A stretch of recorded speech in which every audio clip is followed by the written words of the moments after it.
Ne viens pas, tu nous fais honte, ne me rappelle plus. Ces mots-là, je les ai lus sur l'écran de mon téléphone un 23 décembre au soir. Mon fils, mon Théris, celui que j'avais porté, nourri, aimé pendant 38 ans. Je me souviens de mes mains qui tremblaient, du froid qui est entré dans ma poitrine, du silence de cette maison, soudainement trop grande. J'ai relu le message 10 fois, puis 20, comme si les mots allaient changer. Ils n'ont pas changé. Le lendemain, c'était Noël. J'ai mis la table pour une personne. J'ai allumé une bougie. J'ai regardé la chaise vide en face de moi et j'ai pleuré dans mon assiette de dinde froide. Puis j'ai pris un stylo et j'ai commencé à écrire une lettre. Une lettre que je n'avais jamais eu le courage d'écrire. Une lettre où j'ai mis chaque humiliation, chaque silence, chaque larme que j'avais avalée pour garder la paix. Je ne savais pas encore que cette lettre changerait tout. Je m'appelle Théomira Rochebonne. J'ai 63 ans. Et voici ce qui s'est passé quand mon fils m'a rejeté, puis est revenu frapper à ma porte 2 mois plus tard. Parfois, on fait confiance à ceux qui ne la méritent pas. Et vous, avez-vous déjà été déçu par quelqu'un que vous aimiez? Racontez-moi votre histoire dans les commentaires, j'aimerais vous lire. Avant de vous raconter comment tout s'est brisé, laissez-moi vous parler de l'époque où j'étais encore une mère aimée. Théris est né un matin de mai 1986. Il pleuvait sur Lyon ce jour-là, mais pour moi, le soleil entrait dans la chambre d'hôpital. Mon mari, Roland, tenait ma main. Quand l'infirmière a posé ce petit être contre ma poitrine, j'ai su que ma vie venait de trouver son sens. Roland est mort quand Théris avait 12 ans. Cancer du pancréas. 4 mois entre le diagnostic et l'enterrement. Je me souviens d'avoir promis à Roland, la veille de sa mort, que je prendrais soin de notre fils, qu'il ne manquerait de rien. « Fais-en un homme bien, Théomira », m'avait-il murmuré. J'ai tenu cette promesse comme on tient un serment sacré. Pendant des années, c'était nous deux contre le monde, Théris et moi. Je travaillais comme comptable dans un cabinet d'expertise. Le soir, je rentrais et je le trouvais penché sur ses devoirs, avec ce froncement de sourcils qu'il tenait de son père. On dînait ensemble tous les soirs, toujours, à 19h précises. Je cuisinais ses plats préférés, gratin dauphinois, poulet rôti au thym, tarte aux pommes encore tiède. Le dimanche, on allait au marché de la Croix-Rousse. Il portait les sacs. On s'arrêtait toujours chez le même fleuriste, et je choisissais des pivoines pour le vase du salon. « Maman, tu mets toujours les mêmes fleurs », disait-il en riant. « C'est parce que les pivoines ne mentent jamais, mon chéri. Elles fleurissent, elles fanent, mais elles reviennent toujours, comme l'amour d'une mère. » Il levait les yeux au ciel, mais il souriait. Théris a fait ses études d'ingénieur à l'INSA. J'étais si fière. Chaque mois, je lui envoyais un colis, biscuits maison, pull tricoté, argent glissé dans une enveloppe avec un mot doux. Quand il a obtenu son diplôme, j'étais au premier rang. J'ai applaudi si fort que mes mains me faisaient mal. Il est venu m'embrasser après la cérémonie, en toge noire, avec ce sourire timide qu'il avait enfant. « Merci, maman. Sans toi, je n'aurais jamais réussi. » Ces mots-là, je les ai gardés dans mon cœur comme on garde une photographie précieuse. Il a trouvé un poste chez Michelin, à Clermont-Ferrand, 170 km de Lyon. Ce n'était pas si loin. Il revenait un week-end sur 2, parfois 3. Je préparais sa chambre, draps propres qui sentèrent la lavande. Ses livres d'enfance encore sur l'étagère. La petite voiture rouge qu'il faisait rouler sur le parquet quand il avait 5 ans. On regardait des films ensemble, le samedi soir. Il s'endormait souvent sur le canapé, la tête penchée sur le côté, comme autrefois. Je le regardais dormir, et je me disais que tant qu'il revenait, tout allait bien. Puis, un jour, il m'a annoncé qu'il avait rencontré quelqu'un. C'était un dimanche après-midi. On buvait du thé dans le salon. La lumière traversait les rideaux en dentelle. Elle s'appelle Maëlys. Elle travaille dans la communication. On s'est rencontrés à une conférence. J'ai souri. J'ai dit que j'étais heureuse pour lui. Et c'était vrai. Ce que je ne savais pas encore, c'est que Maëlys n'aimait pas les mères qui prennent trop de place. Ce que je ne savais pas encore, c'est que la distance entre Lyon et Clermont-Ferrand allait devenir un gouffre. Ce que je ne savais pas encore, c'est qu'un jour, mon fils me dirait de ne plus l'appeler. Mais à ce moment-là, assise dans mon salon avec mon thé qui refroidissait, je croyais encore que l'amour d'une mère était indestructible. Je croyais encore aux pivoines qui reviennent toujours. Pendant que je raconte tout cela, je me demande d'où vous m'écoutez. Écrivez le nom de votre ville en commentaire. La première fois que j'ai rencontré Maëlys, c'était un samedi d'octobre. Thérèse me l'avait annoncé 3 jours avant, au téléphone. « Maman, je viens ce week-end. Avec Maëlys. Elle veut te connaître. » J'ai passé la semaine à préparer la maison. J'ai changé les rideaux du salon, acheté des fleurs fraîches, fait mon meilleur coq au vin, celui que Thérèse adorait depuis l'enfance. J'ai même sorti la nappe brodée que ma mère m'avait offerte pour mon mariage, celle qu'on ne sort que pour les grandes occasions. Parce que c'était une grande occasion, n'est-ce pas? Mon fils amenait la femme qu'il aimait. Ils sont arrivés vers 15 heures. J'ai ouvert la porte avec un sourire. Thérèse m'a embrassé sur les 2 joues, comme d'habitude. Puis il s'est tourné vers elle. « Maman, je te présente Maëlys. » Elle était grande, mince, des cheveux blonds coupés au carré, très nets, un tailleur gris perle, des talons hauts qui claquaient sur le parquet. Elle m'a tendu une main froide. « Enchantée, Madame Rochebonne. » Madame Rochebonne. Pas Théomira, pas même la maman de Thérèse. Madame Rochebonne. J'ai souri quand même. J'ai serré sa main. J'ai dit que j'étais heureuse de la rencontrer. On s'est installé au salon. J'avais préparé du thé et des madeleines maison. Maëlys a pris une tasse, mais n'a pas touché au gâteau. « Je ne mange pas de sucre raffiné », a-t-elle dit avec un petit sourire poli. Thérèse a ri, un peu gênée. Maëlys fait très attention à sa ligne, maman. Elle court 10 kilomètres tous les matins. Il la regardait comme on regarde une œuvre d'art, avec admiration, avec fierté. Moi, j'ai rangé l'assiette de madeleine. Je me suis sentie vieille, soudainement, avec mes gâteaux au sucre raffiné et mes rideaux en dentelle.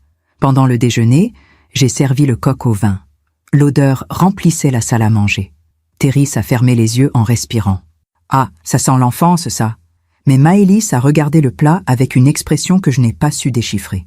Quelque chose entre la politesse et le dégoût. « C'est généreux », a-t-elle dit. « Généreux. Pas délicieux. Pas appétissant. Généreux. » Elle a pris 2 bouchées. Puis elle a posé sa fourchette. « C'est délicieux, vraiment. Mais je suis déjà rassasiée. » Thérèse a mangé pour 2. Il a complimenté chaque plat. Mais je voyais bien qu'il regardait Maëlys du coin de l'œil. Comme pour s'assurer qu'elle allait bien. Qu'elle n'était pas mal à l'aise. C'était la première fois que je le voyais faire ça. S'inquiéter du regard de quelqu'un d'autre avant du mien. Après le repas, on est passé au salon. J'ai sorti les albums photos. Thérèse enfant, à la plage. Thérèse à son premier jour d'école. Thérèse avec son père, quelques mois avant la maladie. « Oh, Thérèse, tu étais adorable », ai-je dit en riant. Maëlys a jeté un œil rapide sur les photos. Puis elle a regardé sa montre. « Chérie, on devrait peut-être y aller. On a cette soirée chez Julien ce soir, tu te souviens? Une soirée, à Clermont-Ferrand, à 170 km d'ici. » Thérèse a hoché la tête. « Ah oui, c'est vrai. Désolée, maman. On doit y aller. » Ils étaient arrivés à 15 heures. Il était 18 heures. 3 heures. C'est tout ce que mon fils m'avait donné. Je les ai raccompagnés à la porte. Thérèse m'a embrassé rapidement. Maëlys a fait un petit signe de la main. « Merci pour ce déjeuner, Madame Rochebonne. C'était rustique, rustique. » J'ai souri. J'ai dit « De rien ». J'ai refermé la porte, puis je suis retournée dans la salle à manger. La nappe brodée de ma mère, les assiettes à moitié pleines, les madeleines intactes. J'ai commencé à débarrasser. Et c'est là que j'ai vu, posée sur la table basse du salon, une petite carte de visite. Maëlys Dufresne, consultante en images de marque. Au dos, elle avait écrit quelque chose à la main, probablement pour Thérèse. « N'oublie pas, on construit notre avenir, pas notre passé. » J'ai relu cette phrase 3 fois, puis je l'ai glissée dans le tiroir de la console, sous les vieilles factures. Je ne savais pas encore que cette phrase allait devenir une prophétie. Les semaines ont passé. Thérèse appelait moins souvent, 1 fois par semaine, puis 1 fois toutes les 2 semaines.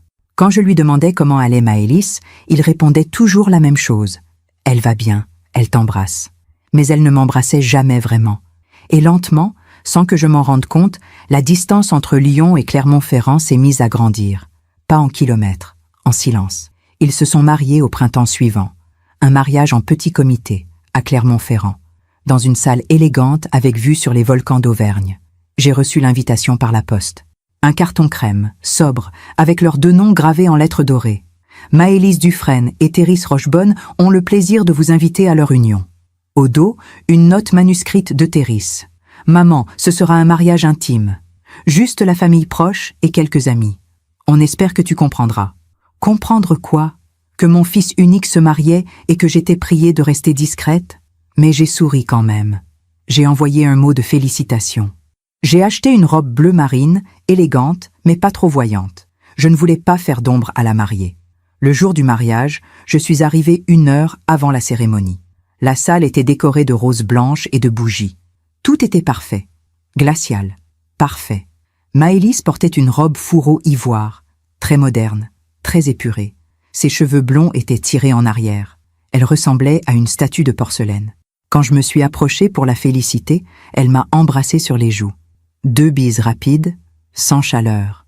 Théo Mira, quelle joie de vous avoir parmi nous. Parmi nous. Comme si j'étais une invitée quelconque. Terry est arrivé juste après. Il portait un costume gris anthracite. Il était beau.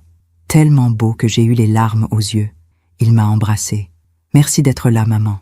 Où veux-tu que je sois, mon chéri? Il a souri, mais il n'a pas répondu. Pendant la cérémonie, j'étais assise au 3e rang, pas au 1er. Le 1er rang était réservé aux parents de Maëlys. Son père, notaire à Vichy. Sa mère, décoratrice d'intérieur. Des gens élégants, sûrs d'eux, qui souriaient avec cette assurance tranquille de ceux qui n'ont jamais manqué de rien. La mère de Maëlys portait un tailleur Chanel. Elle a échangé quelques mots avec moi après la cérémonie. Vous devez être fier de Terry. Maëlys nous dit qu'il a un brillant avenir chez Michelin. Je suis très fière de lui. Je l'ai toujours été. Elle a hoché la tête avec un sourire poli. Puis, elle s'est éloignée pour saluer d'autres invités. J'ai compris à ce moment-là que je n'étais pas dans le bon monde. Pas assez élégante, pas assez moderne, pas assez Dufresne.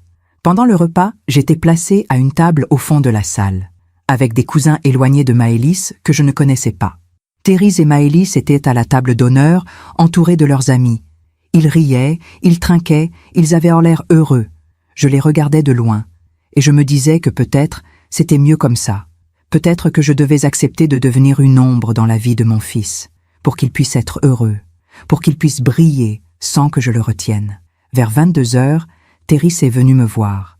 Il avait bu quelques coupes de champagne. Ses joues étaient roses. « Maman, tu t'amuses bien ?»« Oui, mon chéri, c'est une très belle fête. » Il s'est assis à côté de moi. Il a pris ma main. « Je sais que tu aurais aimé que ce soit différent. Plus familial. Mais Maëlys voulait quelque chose de moderne. Tu comprends, n'est-ce pas ?» J'ai serré sa main. « Bien sûr que je comprends. Du moment que tu es heureux. » Il a souri. Il m'a embrassé sur le front. « Merci, maman. Merci d'être toujours là. » Puis il est reparti vers sa table, vers sa femme, vers sa nouvelle vie. Et moi, je suis restée assise là, avec ma robe bleue marine et mon sourire figé. Les mois ont passé. Terry s'appelait de temps en temps, toujours rapidement, toujours entre 2 rendez-vous. « Ça va, maman ?»« Oui, mon chéri. Et toi ?»« Oui, oui. On est très occupés. Maëlys a beaucoup de projets, moi aussi. On te rappelle bientôt. Bientôt. C'est un mot qui peut durer des semaines. Un dimanche, j'ai tenté de l'inviter à déjeuner. Comme avant. « Terry, ça fait longtemps. Tu pourrais venir ce week-end.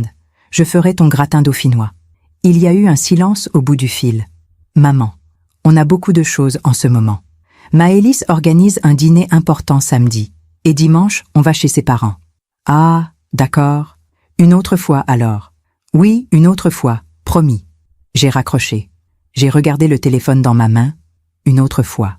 Puis, un jour de janvier, Terry m'a annoncé que Maëlys était enceinte. J'étais au téléphone avec lui. J'ai crié de joie. « Oh, mon chéri, c'est merveilleux, je vais être grand-mère. » Il riait. « Oui, maman, tu vas être grand-mère. On est très heureux. Quand est-ce que je peux venir? Je veux vous voir. Je veux... » Maman. Sa voix avait changé. Plus sèche, plus distante. Maëlys a besoin de calme en ce moment. Le médecin lui a dit de ne pas se stresser. On préfère rester tranquille pour l'instant. On t'appellera quand ce sera le bon moment. Le bon moment. D'accord, je comprends. Prends soin d'elle. Promis. À bientôt, maman. À bientôt. Je n'ai pas été invitée à l'échographie, ni à l'annonce du sexe du bébé. J'ai tout appris par message. Des messages courts, factuels. C'est une fille. Tout va bien. On a choisi le prénom Léonie. Léonie, ma petite fille, que je n'avais pas encore vue, pas même en photo. Quand j'ai demandé s'il pouvait m'envoyer une image de l'échographie, Terry a répondu « Maëlys n'aime pas partager ça sur les réseaux ou par message. C'est intime. Intime. Même pour moi. Même pour la grand-mère. Léonie est née un matin de septembre. 3 kilos de sang. Thérèse m'a appelé depuis l'hôpital. Maman, elle est là. Elle est magnifique. J'ai pleuré au téléphone. Je veux venir. Je veux la voir. Pas tout de suite, maman. Maëlys est épuisée. Et on a beaucoup de monde à l'hôpital. Ses parents, sa sœur. Ça fait beaucoup de visites. On t'appellera dans quelques jours. Quelques jours sont devenus 2 semaines. Puis 3. Finalement, Thérèse m'a invité un dimanche après-midi. 1 heure. Juste 1 heure. Quand je suis arrivée chez eux, à Clermont-Ferrand, Maëlys m'a ouvert la porte avec Léonie dans les bras. « Bonjour Théomira, entrez. » Elle portait un chemisier blanc impeccable. Pas une tache, pas un cheveu de travers. Comme si elle n'avait pas accouché 3 semaines plus tôt. J'ai regardé le bébé, ma petite fille. Elle avait les yeux fermés, un petit nez parfait, des cheveux bruns, comme ceux de Thérèse. Elle est magnifique, ai-je murmuré. Oui, elle dort beaucoup. C'est un bébé très sage. Maëlys ne m'a pas proposé de la prendre dans mes bras. On est resté debout dans l'entrée. Thérèse est arrivée de la cuisine avec du café. « Maman, viens, installe-toi. » On s'est assis au salon. J'ai bu mon café en regardant Léonie, endormie contre sa mère. « Je peux la prendre ?» ai-je finalement demandé. Maëlys a hésité. Elle vient de s'endormir. Si on la déplace, elle va se réveiller. Et après, elle pleure pendant des heures. Je serai très douce. Maëlys a regardé Thérèse. Il a hoché la tête. Elle m'a tendu Léonie. Comme on tend un objet fragile à quelqu'un en qui on n'a pas confiance. J'ai pris ma petite fille dans mes bras. Elle était chaude, légère, parfaite. J'ai senti les larmes monter. « Bonjour ma chérie, je suis ta grand-mère. » Léonie a ouvert les yeux. Des yeux bleus, immenses. Elle m'a regardée. Et j'ai su à cet instant que je l'aimerais pour toujours. Puis, elle s'est mise à pleurer. Maëlys s'est levée immédiatement. Je vous l'avais dit, elle n'aime pas être déplacée. Donnez-la-moi. Elle a repris Léonie. Le bébé s'est calmé instantanément. Maëlys m'a souri. Elle est très sensible. Il faut respecter son rythme. Son rythme. Pas le mien. Je suis restée encore 30 minutes. Puis Maëlys a regardé l'heure. Théomira, je suis désolée, mais Léonie a besoin de sa sieste.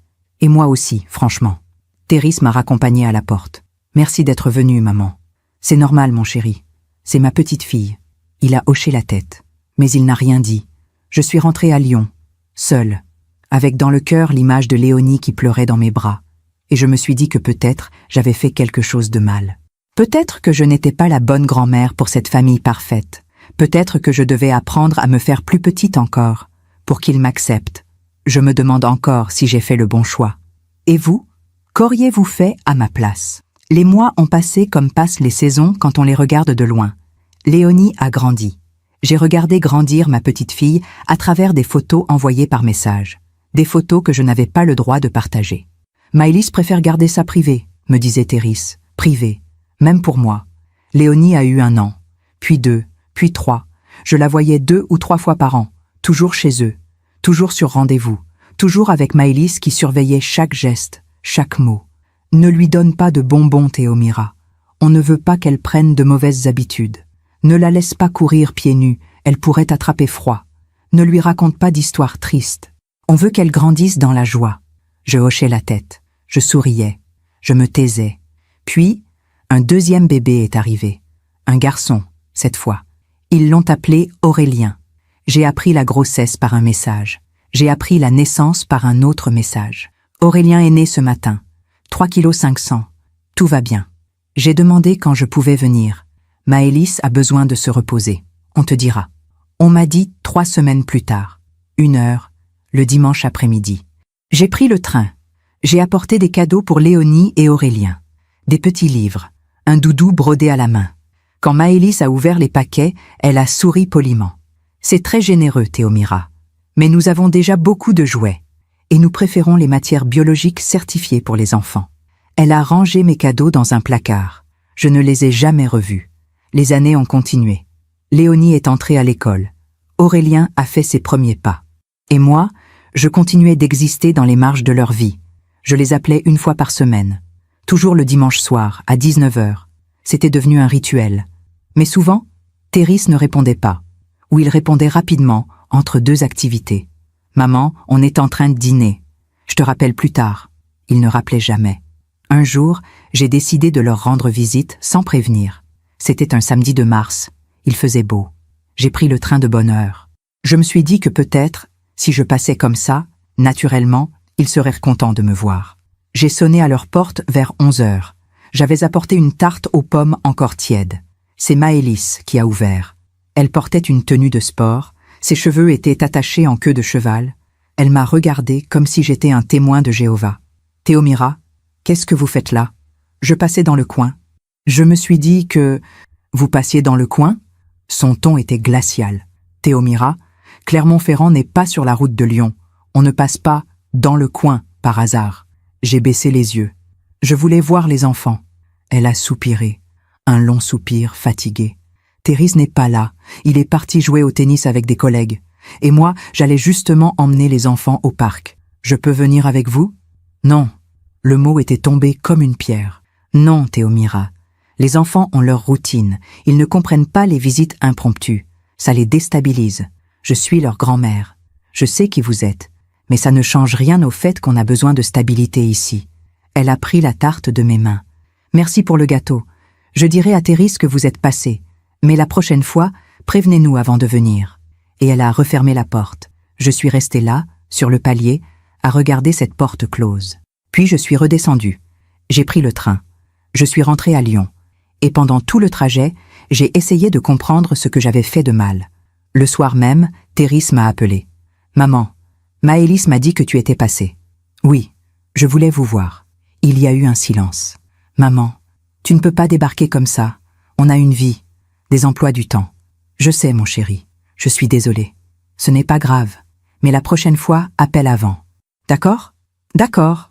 Bon, il faut que j'y aille. Les enfants vont se coucher. Thérèse ? Oui ? J'ai failli lui dire que j'avais mal, que je ne comprenais pas pourquoi j'étais devenue une étrangère dans sa vie. Mais je n'ai rien dit. Rien. Je t'aime, mon chéri. Moi aussi, maman. À bientôt. Il a raccroché.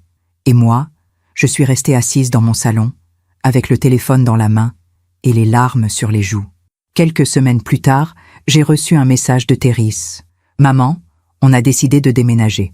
On a trouvé une maison à Vichy, plus proche des parents de Maëlys. Et moi, j'ai eu une promotion. Je vais travailler depuis la maison.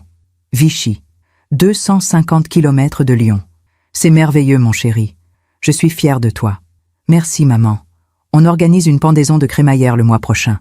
On t'enverra l'invitation. » L'invitation est arrivée 3 jours avant la fête. Par message. Samedi prochain, 15 heures. Tenue décontractée. Pas de « on espère que tu pourras venir ». Pas de « tu nous manques ». Juste une invitation, comme on en envoie aux voisins. Je suis allée à cette pendaison de crémaillère. La maison était immense, moderne, avec un jardin où les enfants couraient pieds nus dans l'herbe. Il y avait beaucoup de monde, des collègues de Thérèse, des amis de Maëlys, les parents Dufresne, élégants comme toujours. Moi, j'étais assise sur une chaise en plastique blanc, au fond du jardin, avec un verre de jus de fruits. Léonie est venue me voir à un moment. « Bonjour, madame. »« Madame. » Pas mamie, pas grand-mère. « Madame. »« Bonjour, ma chérie. Tu te souviens de moi ?» Elle a secoué la tête. « Maman dit que tu es la dame qui habite loin. »« La dame qui habite loin. » J'ai souri. J'ai caressé ses cheveux. « Oui, c'est moi. » Elle est repartie en courant rejoindre les autres enfants. Vers 18 heures, je suis allée dire au revoir à Thérèse. Il parlait avec des collègues. Il riait fort. « Thérèse, je vais y aller. » Il s'est tourné vers moi surpris. « Déjà ? Mais on n'a même pas coupé le gâteau. » Je suis fatiguée, mon chéri, et j'ai un long trajet. Il m'a embrassée rapidement. « D'accord. Merci d'être venue, maman. C'est normal. » Il est reparti vers ses invités. Et moi, je suis partie, seule, avec, dans le cœur, l'image de Léonie qui ne me reconnaissait plus. Les mois ont encore passé. Les appels se sont espacés. Une fois toutes les 2 semaines.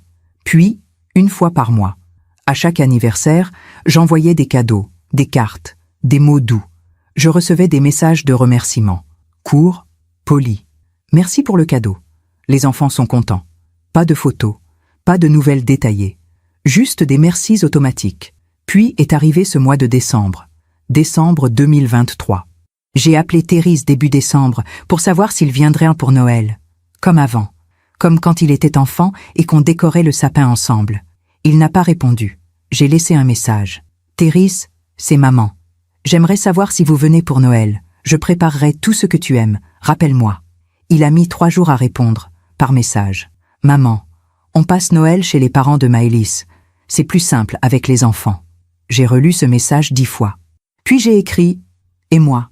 Il n'a pas répondu tout de suite. Puis, le 23 décembre au soir, j'ai reçu un autre message. Un message que je n'oublierai jamais. Le 23 décembre 2023, à 20h43 exactement, mon téléphone a vibré sur la table de la cuisine. J'étais en train de préparer le dîner. Une omelette aux champignons. Pour une personne.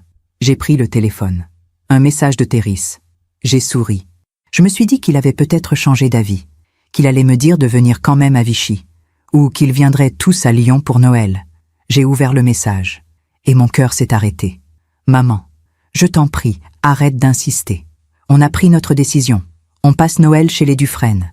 C'est comme ça. Ne viens pas. Tu nous fais honte avec tes appels incessants et tes reproches. Tu ne comprends pas qu'on a notre vie maintenant. Maëlys en a assez. Moi aussi. Ne me rappelle plus. J'ai relu ce message.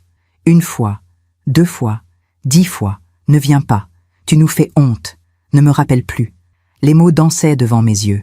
Ils entraient dans ma poitrine comme des couteaux. Mon fils, mon Thérèse, l'enfant que j'avais porté, nourri, élevé seul après la mort de son père. Mon fils venait de me dire que je lui faisais honte. Je me suis assise, lentement, comme si mes jambes ne me portaient plus. J'ai posé le téléphone sur la table. Mes mains tremblaient. Dehors, il neigeait. Les rues de Lyon étaient illuminées. Les familles rentrèrent chez elles avec des sacs remplis de cadeaux. Et moi, j'étais seule dans ma cuisine, à regarder ce message qui venait de détruire quelque chose en moi. J'ai essayé de comprendre. J'ai remonté le fil des mois, des années. Qu'est-ce que j'avais fait de si terrible? J'avais appelé trop souvent? 2 fois par mois? C'était trop? J'avais voulu voir mes petits-enfants? C'était un crime? J'avais osé passer sans prévenir, une seule fois, parce que je pensais leur faire une surprise? Est-ce que tout cela méritait d'être rejeté, humilié, banni? Je me suis levée. J'ai ouvert le tiroir de la console dans l'entrée, celui où j'avais rangé la carte de visite de Maëlys, des années plus tôt. Je l'ai retrouvée, sous les vieilles factures. N'oublie pas, on construit notre avenir, pas notre passé. Voilà ce que Maëlys pensait de moi depuis le début. J'étais le passé, l'encombrante, celle qu'on efface pour aller de l'avant. Et Thérèse l'avait laissé faire. Pire, il était devenu comme elle. Cette nuit-là, je n'ai pas dormi. Je suis restée assise dans le salon, à regarder les photos accrochées au mur. Thérèse bébé, dans mes bras. Thérèse à 6 ans, avec son vélo rouge. Thérèse à son diplôme, avec ce sourire fier. Thérèse le jour de son mariage, beau et distant. À quel moment avais-je perdu mon fils? À quel moment était-il devenu un étranger? Le lendemain, c'était le 24 décembre. Noël. Je me suis levée tôt. J'ai ouvert les volets. Dehors, la neige avait tout recouvert. Les toits, les voitures, les rues. Tout était blanc, pur, silencieux, comme si le monde s'était arrêté. Je suis allée à la cuisine. J'ai fait du café. J'ai mis la table, une assiette, un verre, une serviette, pour moi, juste pour moi. Puis, je me suis assise, et j'ai pleuré. J'ai pleuré comme je n'avais pas pleuré depuis la mort de Roland. Des sanglots qui venaient du ventre, des larmes qui ne s'arrêtaient plus. J'ai pleuré pour toutes ces années où j'avais essayé d'être la bonne mère, la bonne belle-mère, la bonne grand-mère. J'ai pleuré pour toutes ces fois où j'avais ravalé ma douleur pour ne pas déranger. J'ai pleuré pour cette petite fille qui ne me reconnaissait plus. J'ai pleuré pour ce fils qui avait honte de moi. Vers midi, j'ai essuyé mes larmes. Je me suis levée. J'ai sorti une feuille de papier. Une belle feuille, blanche et épaisse, celle que j'utilisais pour les lettres importantes. J'ai pris mon stylo, le stylo plume que Roland m'avait offert pour nos 10 ans de mariage, et j'ai commencé à écrire. Mon fils, aujourd'hui c'est Noël. Je suis seule dans cette maison où tu as grandi. La maison où ton père et moi t'avons élevé avec tout l'amour dont nous étions capables. Tu m'as dit de ne plus t'appeler. Tu m'as dit que je te faisais honte. Alors j'écris. Parce qu'il y a des choses que je dois te dire. Des choses que j'ai gardées trop longtemps. Je ne t'ai jamais dit à quel point c'était difficile quand ton père est mort. Tu avais 12 ans. Tu pleurais toutes les nuits, tu te réveillais en criant son nom. Et moi, je venais dans ta chambre, je te prenais dans mes bras. Je te berçais jusqu'à ce que tu te rendormes. Mais qui me berçait, moi? Personne. J'ai travaillé double pour qu'on ne manque de rien. J'ai renoncé à mes rêves pour que tu puisses réaliser les tiens. J'ai vécu pour toi. Uniquement pour toi. Je pensais que c'était ce qu'on faisait quand on aimait. On donnait. On se sacrifiait. On espérait que cet amour serait rendu. Un jour. Mais ce jour n'est jamais venu. Tu as rencontré Maëlys. Et j'ai vu, dès le premier regard, qu'elle ne m'aimait pas. Qu'elle me trouvait trop simple, trop vieille, trop présente. J'ai essayé de me faire petite, de ne pas déranger, de ne pas demander trop. Mais ce n'était jamais assez. J'ai été reléguée au 3e rang à ton mariage, comme une invitée quelconque. On m'a interdit de voir ma petite fille quand elle était née, comme si j'étais dangereuse. On a refusé mes cadeaux, mes gâteaux, mes visites, et j'ai tout accepté, parce que je t'aimais, parce que je voulais que tu sois heureux. Mais toi, Théris, t'es-tu demandé une seule fois si j'étais heureuse? Tu m'as dit que je te faisais honte. Sais-tu ce qui me fait honte, moi? C'est de voir que mon fils, cet homme que j'ai élevé avec des valeurs de respect et de gratitude, est devenu quelqu'un qui rejette sa propre mère. C'est de voir que tu as laissé une femme décider qui avait le droit d'être dans ta vie. C'est de voir que tu as oublié d'où tu venais, qui t'a nourri, qui t'a consolé, qui a payé tes études. Qui a pleuré de joie le jour de ton diplôme? Qui a prié pour toi chaque soir? Aujourd'hui, je suis seule. Je mange une dinde froide devant une table vide et je me demande ce que j'ai fait de mal. Mais tu sais quoi, Théris? Je commence à comprendre. Je n'ai rien fait de mal. C'est toi qui as choisi. Tu as choisi une femme qui ne respecte rien de ce qui t'a construit. Tu as choisi le confort d'une famille aisée plutôt que la dignité de celle qui t'a tout donné. Tu as choisi de me faire honte plutôt que de défendre ta propre mère. Alors voilà ce que je fais aujourd'hui. Je te libère. Je ne t'appellerai plus. Je ne viendrai plus frapper à ta porte. Je ne t'enverrai plus de messages pour prendre de tes nouvelles. Tu voulais que je disparaisse? Je disparais. Mais sache une chose. Un jour, tes enfants grandiront. Un jour, ils te regarderont et ils te demanderont « Où est mamie ?» Et tu devras leur expliquer. Tu devras leur dire que tu as rejeté ta mère parce qu'elle t'aimait trop, parce qu'elle appelait trop souvent, parce qu'elle voulait voir ses petits-enfants. Tu devras porter cette honte, pas moi. Un jour, tu comprendras ce que c'est d'être parent. Un jour, tu comprendras ce que c'est de donner sa vie pour ses enfants. Et ce jour-là, peut-être, tu penseras à moi. Peut-être que tu regretteras. Mais ce jour-là, il sera trop tard. Parce que moi, j'aurai appris à vivre sans toi. Parce que moi, j'aurai compris que l'amour d'une mère ne peut pas tout réparer. Que parfois, il faut savoir partir. Se protéger, se respecter. Alors voilà, mon fils. C'est mon dernier mot pour toi. Je te souhaite d'être heureux. Vraiment. Je te souhaite de réussir dans la vie que tu as choisie. Mais je ne ferai plus partie de cette vie. Tu m'as fermé ta porte. Aujourd'hui, je ferme mon cœur. Non par vengeance, mais par survie.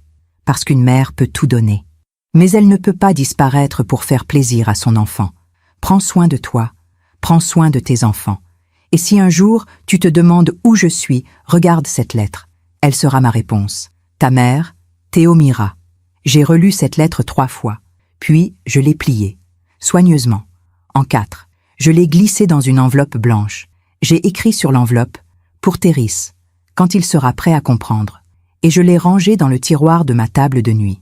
Après ça, j'ai mangé. Seule. En silence. J'ai regardé la télévision, des films de Noël, des familles heureuses qui s'embrassaient sous le gui. Vers 23 heures, je suis allée me coucher. Et pour la première fois depuis des années, j'ai dormi. Profondément. Comme si écrire cette lettre avait libéré quelque chose en moi. Comme si, enfin, j'avais dit la vérité. Je ne savais pas encore que 2 mois plus tard, mon téléphone sonnerait. Je ne savais pas encore que Théris m'appellerait, désespérée, pour me demander de l'aide. Je ne savais pas encore que cette lettre que j'avais écrite dans la douleur et la solitude, deviendrait mon arme la plus puissante. Pas une arme pour détruire, une arme pour me libérer. Janvier et février sont passés dans un brouillard étrange. Pour la première fois depuis des années, je n'ai pas appelé Théris. Pas une seule fois. Pour la première fois, je n'ai pas envoyé de message pour prendre des nouvelles. Pour la première fois, j'ai vécu comme si mon fils n'existait plus. Ce n'était pas facile. Chaque dimanche soir, à 19 h, mon doigt se posait sur son nom dans mon téléphone. par réflexe, par habitude. Mais je ne l'appelais pas. Je posais le téléphone. Je respirais.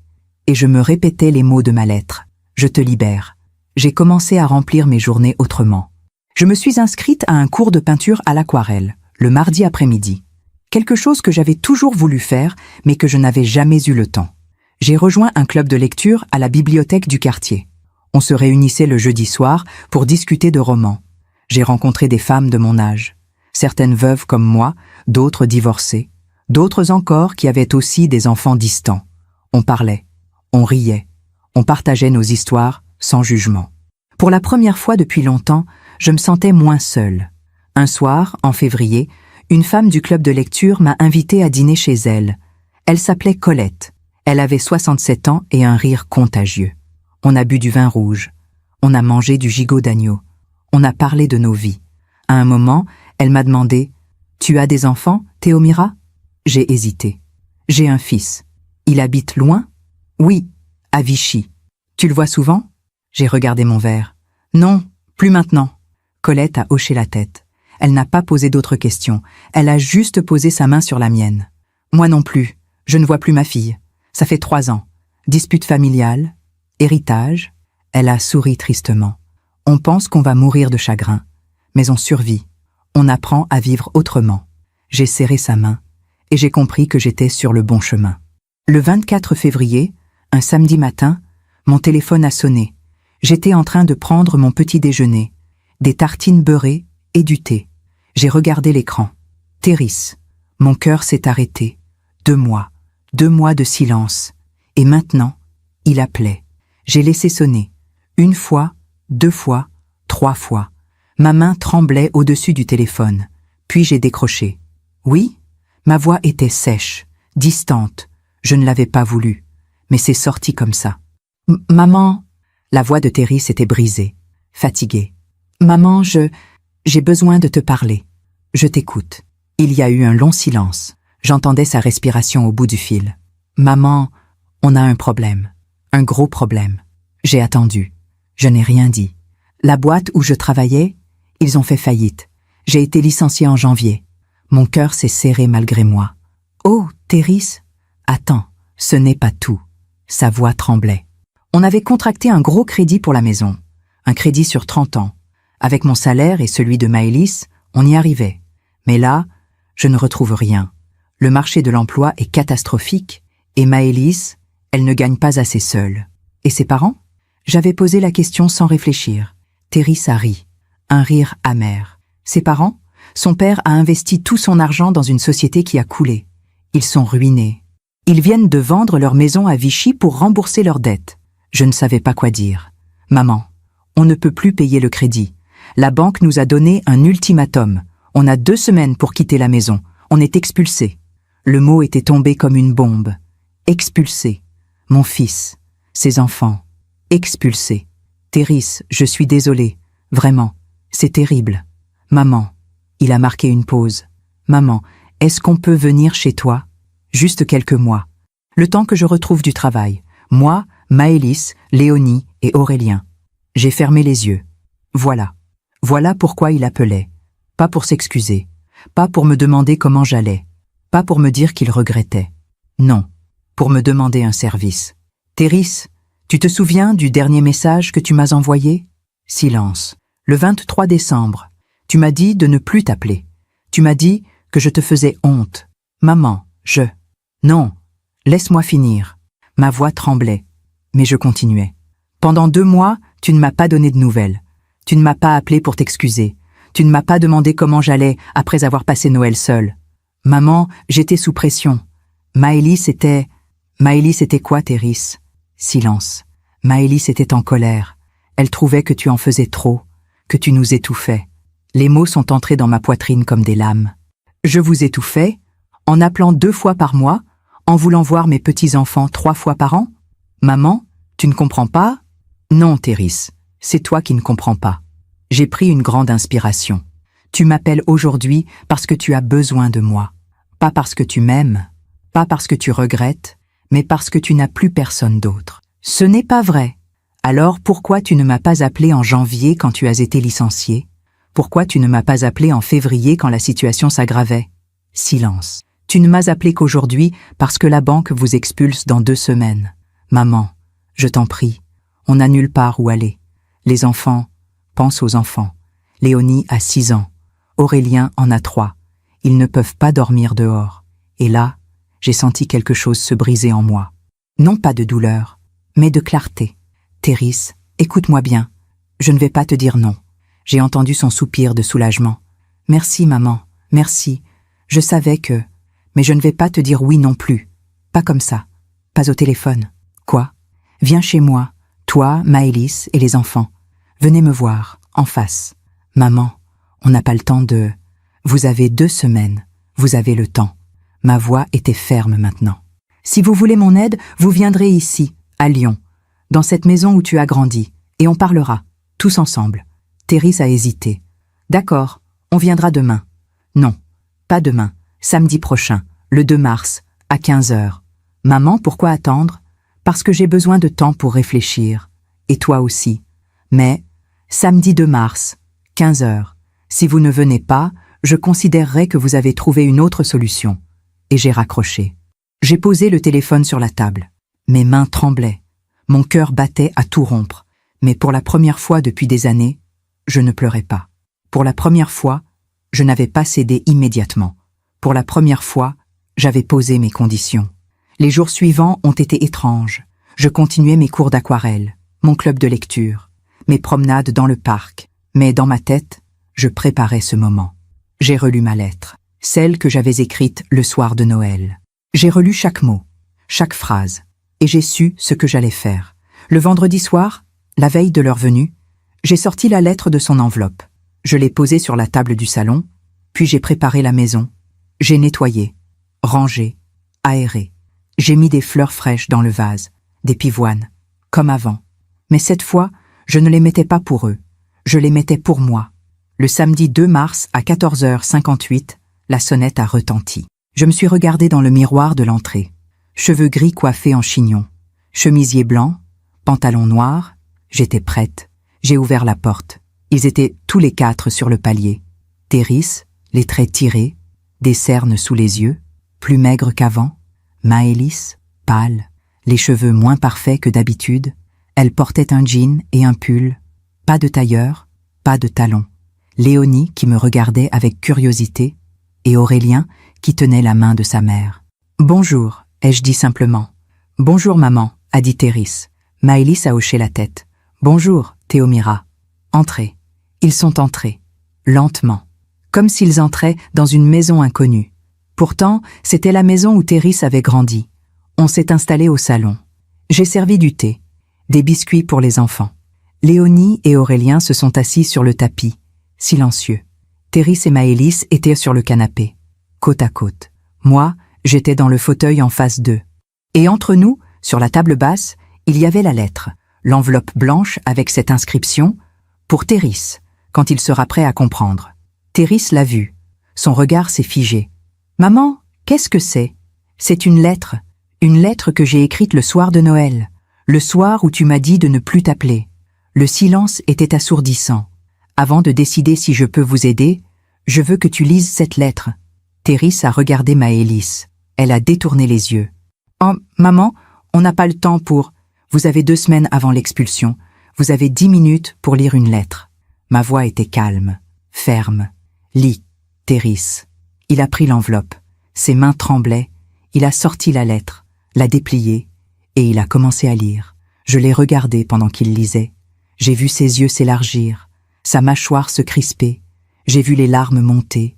J'ai vu sa main serrer le papier si fort que ses jointures sont devenues blanches. Maëlys, à côté de lui, regardait par la fenêtre, raide, silencieuse. Quand il a fini, Théris a levé les yeux vers moi. Des larmes coulaient sur ses joues. « Maman, Sa voix s'est brisée. « Je suis désolée. » J'ai hoché la tête. « Désolée de quoi, Théris ?» Il a baissé la tête. « De tout. De t'avoir rejeté, de t'avoir fait honte, de t'avoir oublié. Et pourquoi l'as-tu fait ?» Il a regardé Maëlys. Elle ne le regardait toujours pas. Parce que je voulais lui faire plaisir. Je voulais qu'elle soit heureuse. Et moi? Le mot était tombé comme une pierre. Et moi, Théris? Est-ce que tu t'es demandé si j'étais heureuse? Il a secoué la tête. Les larmes coulaient librement maintenant. Non, je ne me le suis jamais demandé. Je me suis levée. J'ai marché jusqu'à la fenêtre. Dehors, le ciel était gris. Il allait pleuvoir. Pendant des années, j'ai essayé d'être la mère parfaite, discrète, compréhensive, effacée. Je me suis retournée vers eux. Et pendant des années, tu as tout pris, sans rien donner en retour. Therese sanglotait maintenant. Je sais, maman. Tu sais quoi exactement? Je me suis approchée. Tu sais que je t'ai élevée seule après la mort de ton père? Tu sais que j'ai travaillé 2 emplois pour payer tes études? Tu sais que j'ai renoncé à refaire ma vie pour que tu ne manques de rien? Oui. Alors pourquoi? Pourquoi m'as-tu traitée comme une étrangère? Il a regardé Maëlys. Elle fixait toujours le mur. Parce que Maëlys disait que... Non. J'ai coupé sa phrase. Non, Therese. Ne mets pas ça sur Maëlys. C'était ton choix. Il a hoché la tête. Tu as raison. C'était mon choix. Et j'ai eu tort. Maëlys s'est levée brusquement. Je ne vais pas rester ici à écouter ça. Sa voix était glaciale. Vous voulez qu'on rampe? Qu'on s'excuse à genoux? On a perdu notre maison? On n'a nulle part où aller. Et vous nous faites la morale? Je l'ai regardé droit dans les yeux. Non, Maëlys, je ne vous fais pas la morale. Je rétablis la vérité. La vérité? La vérité, c'est que vous êtes une mère possessive qui ne supporte pas que son fils ait grandi. Le silence est tombé comme une chape de plomb. Therese s'est levée. Maëlys, arrête. Non, elle nous fait venir ici pour nous humilier, pour nous faire payer. Tu as raison sur un point, ai-je dit calmement. Maëlys s'est tournée vers moi, surprise. Je vous fais venir ici pour que vous compreniez. J'ai pris la lettre des mains de Therese. Pendant des années, vous m'avez fait comprendre que je n'étais pas la bienvenue, que j'étais encombrante, que je faisais honte. J'ai regardé Maëlys. Aujourd'hui, c'est vous qui avez besoin de moi, pas l'inverse. Alors quoi? Vous allez nous jeter dehors, devant vos petits-enfants? J'ai regardé Léonie et Aurélien. Ils nous observaient, terrifiés. Mon cœur s'est serré. Non, je ne vais pas vous jeter dehors. Maëlys a eu un petit sourire de victoire. Mais je ne vais pas non plus vous accueillir comme avant. Le sourire a disparu. Je me suis assise.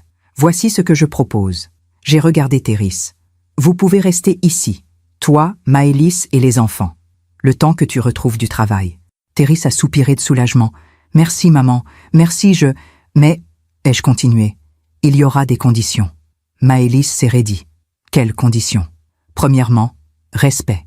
Vous vivrez sous mon toit.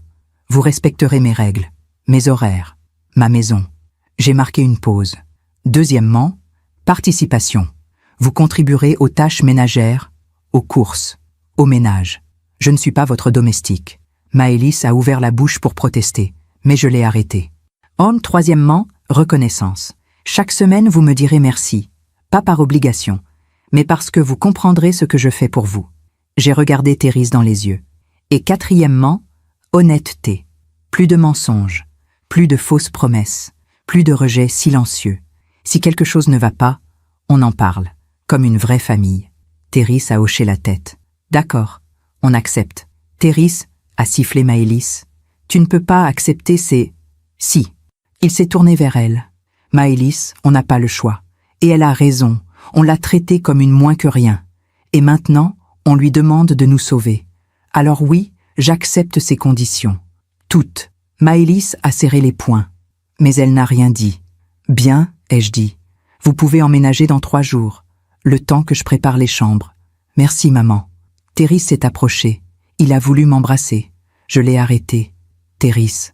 Oui, merci ne suffit pas. Il a hoché la tête. Je sais, je vais te le prouver. Ils sont partis peu après. Quand la porte s'est refermée, je suis restée seule dans mon salon. J'ai regardé la lettre sur la table. Et j'ai su que quelque chose venait de se passer. Quelque chose d'important. Je n'avais pas cédé par faiblesse. J'avais accepté par force. La force de poser mes limites. La force de dire la vérité. La force de me respecter. Enfin, les 3 jours suivants, j'ai préparé la maison. J'ai vidé la chambre d'amis pour Therese et Maëlys. J'ai installé un lit d'appoint pour Léonie dans l'ancien bureau. Et j'ai transformé un coin du salon en petit espace pour Aurélien. Ce n'était pas grand. Ce n'était pas leur villa moderne de Vichy avec ses 4 chambres et son jardin. Mais c'était propre, accueillant. Et c'était chez moi. Le mardi 5 mars, En fin d'après-midi, une camionnette de location s'est garée devant la maison.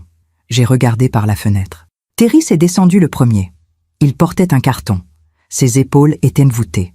Maëlys est sortie ensuite. Elle tenait Aurélien par la main. Elle regardait la rue, la maison, avec une expression que je n'arrivais pas à déchiffrer. Dégoût? Résignation? Honte? Peut-être les trois. Léonie trottinait derrière eux avec un petit sac à dos rose. J'ai ouvert la porte avant qu'il ne sonne. Entrez. Terry est entré avec son carton. Il l'a posé dans l'entrée. Merci, maman. Maëlys est passée devant moi sans un mot. Elle a regardé le salon, l'escalier, la cuisine ouverte. C'est petit, a-t-elle murmuré. C'est ce que j'ai, ai-je répondu calmement. Elle n'a rien ajouté. Pendant l'heure suivante, ils ont monté leurs affaires. Des cartons, des valises, quelques meubles qu'ils avaient pu sauver. Pas grand-chose, finalement. Toute une vie réduite à 10 cartons et 3 valises. Je les ai regardés s'installer. Je les ai aidés à porter certaines choses. Mais je n'ai pas fait tout le travail à leur place. C'était une des conditions. Participation. Le soir, j'ai préparé le dîner. Rien d'extraordinaire. Une soupe de légumes, du pain, du fromage. On s'est tous assis autour de la table de la cuisine. Une petite table ronde qui pouvait accueillir 6 personnes, mais où on était serré. Léonie me regardait avec curiosité. « Tu es qui, toi ?» a-t-elle demandé. Mon cœur s'est serré. « Je suis ta grand-mère, ma chérie. »« Ah, maman dit que tu es la dame qui habite loin. » Maëlys a toussé. « Léonie, mange ta soupe. »« Mais c'est vrai, tu l'as dit. »« Léonie !» La petite s'est tue. Elle a plongé sa cuillère dans son assiette. Le repas s'est déroulé dans un silence pesant. Terry mangeait en regardant son assiette. Maëlys poussait sa soupe sans vraiment manger. Les enfants chuchotaient entre eux. À la fin du repas, j'ai dit « Demain matin, petit déjeuner à 8 heures. Ensuite, on établit un planning. Qui fait quoi? Quand? Comment ?» Terry a hoché la tête. « D'accord, maman. » Maëlys n'a rien dit. Cette nuit-là, j'ai eu du mal à dormir. J'entendais des murmures à l'étage, des pas, des portes qui s'ouvraient et se fermaient. J'entendais Maëlys chuchoter, mais je ne comprenais pas les mots. Je l'imaginais en train de se plaindre, de critiquer, de maudire cette situation. Mais je m'en fichais. Pour la première fois, je n'essayais plus de leur plaire. Les premiers jours ont été difficiles. Maëlys refusait de participer aux tâches ménagères. Elle restait dans sa chambre avec son téléphone. Ou elle sortait avec les enfants sans prévenir. Quand je lui demandais de mettre la table ou de faire la vaisselle, elle soupirait. « J'ai 2 enfants à gérer, Théomira. Je n'ai pas le temps pour ça. Moi non plus. Je n'ai pas le temps. Mais je le fais quand même. » Elle levait les yeux au ciel. Terry, lui, essayait. Il cherchait du travail toute la journée. Il envoyait des CV. Il passait des entretiens en visio. Il faisait les courses quand je le lui demandais. Mais je voyais bien qu'il était épuisé. Pas seulement physiquement, moralement. Un soir, environ 2 semaines après leur arrivée, Maëlys et Terry se sont disputés. J'étais dans ma chambre, mais j'entendais tout. Les murs n'étaient pas épais. « Je ne supporte plus cette situation !» criait Maëlys. « On vit comme des pauvres, dans cette maison minuscule, avec ta mère qui nous surveille tout le temps. » Maëlys, baisse d'un ton. Elle va t'entendre. Et alors? Qu'elle m'entende. Je n'en peux plus, Terry. On n'a pas le choix. On aurait pu aller à l'hôtel. Avec quel argent? On n'a plus rien. Tout ça, c'est de ta faute. Si tu n'avais pas perdu ton emploi, ce n'est pas moi qui ai perdu mon emploi, Maëlys. C'est la boîte qui a fermé. Oui, eh bien, tu aurais dû voir venir. Un silence. Puis la voix de Terry, plus basse. Pourquoi tu es toujours comme ça? Pourquoi tu ne peux jamais reconnaître que tu as tort? Parce que je n'ai pas tort. C'est ta mère qui nous impose ces règles ridicules, ces horaires, ces conditions. Ces conditions, Maëlys, c'est parce qu'on l'a traitée comme de la merde pendant des années. J'ai entendu un sanglot étouffé. Puis plus rien. Le lendemain matin, Maëlys est descendue avec une valise. Elle l'a posée dans l'entrée. Je pars. Terry était derrière elle, livide. Maëlys, attends. Non. J'ai appelé ma sœur. Elle habite à Nantes. Je vais chez elle, avec les enfants. Mon sang s'est glacé. Tu emmènes les enfants? Elle m'a regardé. Oui, ce sont mes enfants. Et ton mari? Mon mari peut rester ici, avec sa mère, puisqu'il préfère lui obéir plutôt qu'à moi. Terry a attrapé son bras. Maëlys, ne fais pas ça. Lâche-moi. On est une famille. Une famille? Elle a ri. Un rire amer, cassé. Quelle famille, Thérèse?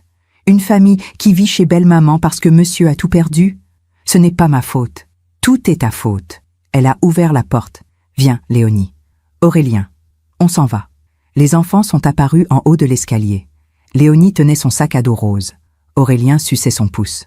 On va chez Tati? A demandé Léonie. Oui, ma chérie, on va chez Tati. Thérèse s'est effondrée. Maëlys, je t'en supplie, ne pars pas. Pas comme ça. Elle a hésité, juste une seconde. Puis elle a secoué la tête. J'ai besoin de réfléchir. Seule. Elle a pris la main des enfants. Elle est sortie. La porte s'est refermée. Thérèse est restée là, debout dans l'entrée, à regarder la porte close. Puis il s'est effondré sur le sol. Et il a pleuré. Je me suis approchée. Lentement. Je me suis assise à côté de lui. Je n'ai pas dit un mot. Je n'ai pas posé ma main sur son épaule. Je l'ai juste laissé pleurer. Parce que parfois, il faut toucher le fond pour comprendre. Après un long moment, Thérèse a relevé la tête. Je l'ai perdu. Peut-être. Il m'a regardé, les yeux rouges. Comment tu fais? Comment je fais quoi? Comment tu fais pour rester debout après tout ce qu'on t'a fait? J'ai souri tristement. Parce que j'ai appris quelque chose, Thérèse. Quelque chose que tu dois apprendre aussi. Quoi? On ne peut pas sauver les gens qui ne veulent pas être sauvés. On ne peut pas aimer les gens qui ne veulent pas être aimés. Il a baissé la tête. Maëlys m'aime. Elle est juste perdue. Non, Thérèse. Maëlys t'aime peut-être, mais elle ne t'aime pas pour ce que tu es. Elle t'aime pour ce que tu peux lui apporter. Ce n'est pas vrai. Alors pourquoi elle est partie? Silence. Parce qu'elle ne supporte plus la situation. Exactement. Elle ne supporte plus la situation. Pas toi, la situation. J'ai marqué une pause. Ton père, lui, quand il est tombé malade, je suis restée. Tous les jours. Même quand c'était difficile. Même quand il ne me reconnaissait plus. Parce que j'aimais l'homme, pas ce qu'il pouvait m'apporter. Thérèse a fermé les yeux. Tu penses que je me suis trompée? Je pense que tu as choisi une femme qui te ressemblait. Belle, élégante, ambitieuse. Mais tu n'as pas regardé son cœur. Les jours ont passé. Thérèse vivait seule avec moi maintenant. Il était calme, silencieux. Il passait ses journées à chercher du travail et à appeler Maëlys. Elle ne répondait pas toujours. Quand elle répondait, les conversations étaient courtes, froides. Comment vont les enfants? Ils vont bien. Je peux leur parler? Ils dorment. Quand est-ce que tu rentres? Je ne sais pas. Et elle raccrochait. Un soir, environ 3 semaines après le départ de Maëlys, Thérèse est descendue dans le salon. Je lisais un livre. Il s'est assis en face de moi. Maman? Oui? Je peux te parler? Bien sûr. Il a pris une grande inspiration. J'ai trouvé du travail. Mon cœur a fait un bond. Oh, Thérèse, c'est merveilleux. Oui, c'est un poste d'ingénieur chez Renault. À Lyon. Ça commence dans 2 semaines. C'est une excellente nouvelle. Il a hoché la tête, mais il ne souriait pas. Maëlys ne veut pas revenir. Les mots sont tombés comme des pierres. Elle dit qu'elle veut rester à Nantes, que c'est mieux pour les enfants, qu'elle a trouvé un appartement. Et toi? Elle veut qu'on divorce. J'ai fermé mon livre. Et qu'est-ce que tu en penses? Il a levé les yeux vers moi, des yeux remplis de larmes. Je pense que j'ai tout perdu, maman. Ma femme, mes enfants, ma maison, tout. Non. Si. Non, Thérèse, tu n'as pas tout perdu. Qu'est-ce qu'il me reste? Je me suis levée. Je me suis approchée de lui. Il te reste ta dignité. Il te reste ton nouveau travail. Il te reste la possibilité de reconstruire ta vie. J'ai posé ma main sur son épaule. Et il te reste ta mère. Il a éclaté en sanglots. Il m'a serré dans ses bras. Je suis désolée, maman. Tellement désolée. Je sais. J'ai été horrible avec toi. Oui. Tu aurais dû me jeter dehors. Peut-être. Il a relevé la tête. Pourquoi tu ne l'as pas fait? J'ai souri. Parce que je suis ta mère. Et qu'une mère ne jette pas son enfant. Même quand il le mériterait. Les semaines ont continué. Thérèse a commencé son nouveau travail. Il partait tôt le matin. Il rentrait tard le soir, mais il était différent maintenant. Il mettait la table sans que je le lui demande. Il faisait la vaisselle. Il sortait les poubelles. Et surtout, il me parlait. Vraiment parlait. Comment s'est passée ta journée, maman? Bien. J'ai eu mon cours d'aquarelle. Et toi? Intense. Mais ça va. Ça fait du bien de travailler. On dînait ensemble. On regardait la télévision. On parlait de tout et de rien. Comme avant, comme quand il était jeune. Sauf que maintenant, il était un homme brisé, mais un homme qui apprenait. Un soir d'avril, On était assis tous les deux dans le salon. Thérèse regardait son téléphone. Maëlys a envoyé des photos des enfants. Montre-moi. Il m'a tendu le téléphone. Léonie et Aurélien sur une plage. Ils souriaient. Ils avaient l'air heureux. Ils sont beaux, ai-je murmuré. Oui. Tu les vois bientôt? Dans 2 semaines. J'ai le droit de les voir un week-end sur 2. C'est déjà ça. Il a hoché la tête. Maman? Oui? Merci. De quoi? De m'avoir sauvé. J'ai secoué la tête. Je ne t'ai pas sauvé, Thérèse. Je t'ai juste donné un toit. C'est toi qui t'es sauvé, en acceptant de voir la vérité. Cette nuit-là, je suis restée longtemps éveillée. Je pensais à tout ce qui s'était passé, au message cruel de Noël, à la lettre que j'avais écrite, au moment où Thérèse avait lu cette lettre et où j'avais vu son visage se briser, au départ de Maëlys, aux larmes de mon fils, et je me suis rendu compte de quelque chose. Je n'avais pas voulu me venger. Je n'avais pas voulu les punir. J'avais juste voulu survivre, me respecter, poser des limites, et sans que je le veuille, sans que je le cherche, la vie avait fait le reste. Maëlys avait perdu sa maison, son statut, sa vie parfaite. Thérèse avait perdu sa femme, ses enfants au quotidien, ses illusions. Et moi, j'avais retrouvé mon fils. Pas le fils parfait que j'avais rêvé, mais un fils humain, brisé, repentant. Un fils qui, enfin, me regardait vraiment. La vie n'avait pas rendu justice par vengeance. Elle avait rendu justice par équilibre. Chacun avait récolté ce qu'il avait semé. Maëlys avait semé l'orgueil. Elle récoltait la solitude. Thérèse avait semé l'ingratitude. Il récoltait la perte. Et moi, j'avais semé la dignité. Et je récoltais la paix. Les mois ont passé. L'été est arrivé. Thérèse s'était installée dans une routine. Il travaillait chez Renault. Il voyait ses enfants un week-end sur 2. Et il vivait chez moi. Pas comme un invité. Comme un fils qui avait enfin compris. Il payait une pension. Il participait à tout. Et surtout, il était présent. Vraiment présent. Un samedi matin de juin, on prenait le petit déjeuner ensemble sur la terrasse. Il faisait beau.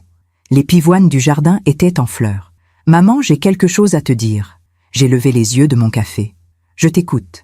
Le divorce est prononcé. C'est officiel depuis hier. » J'ai hoché la tête. « Comment tu te sens ?»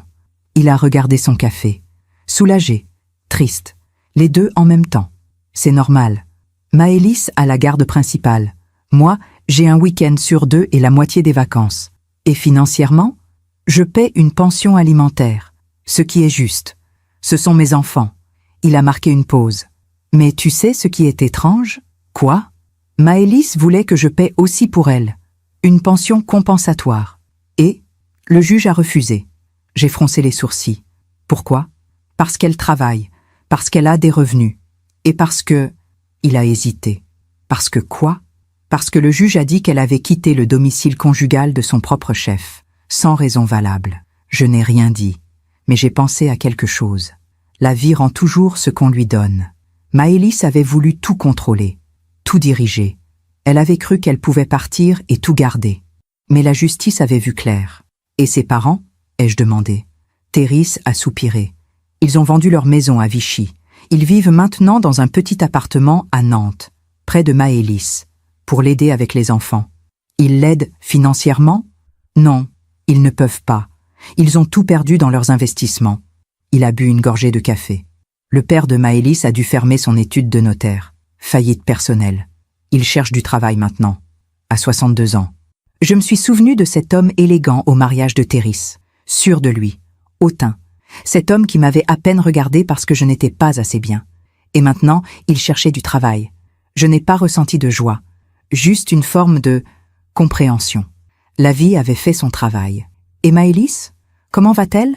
Thérèse a hésité. Elle a du mal. Comment ça? Elle travaille beaucoup. Elle s'occupe des enfants seule. Ses parents l'aident, mais ils sont âgés. Fatigués. Elle a quelqu'un dans sa vie? Il a secoué la tête. Non. Elle dit qu'elle n'a pas le temps, qu'elle doit se concentrer sur les enfants. Il a marqué une pause. Mais tu sais ce qu'elle m'a dit la dernière fois qu'on s'est parlé? Quoi? Elle m'a dit qu'elle était fatiguée, qu'elle n'en pouvait plus, que personne ne l'aidait vraiment. J'ai pensé à toutes ces années où Maëlys avait rejeté mon aide. À toutes ces fois où elle m'avait empêché de voir mes petits-enfants. À toutes ces humiliations qu'elle m'avait infligées. Et maintenant, elle était seule, épuisée, sans soutien réel. Je n'ai pas ressenti de satisfaction, juste une forme de tristesse, parce que tout ça aurait pu être évité si elle avait accepté l'amour qu'on lui offrait, si elle avait compris que la famille, ce n'est pas une question de statut, c'est une question de cœur. Oh, elle me demande parfois si je peux prendre les enfants plus souvent, a continué Thérèse. Et tu le fais? Oui, quand je peux. Mais avec mon travail, ce n'est pas toujours possible. Il a regardé le jardin. Maman? Oui? Tu crois qu'elle regrette? Tu veux que je te dise la vérité?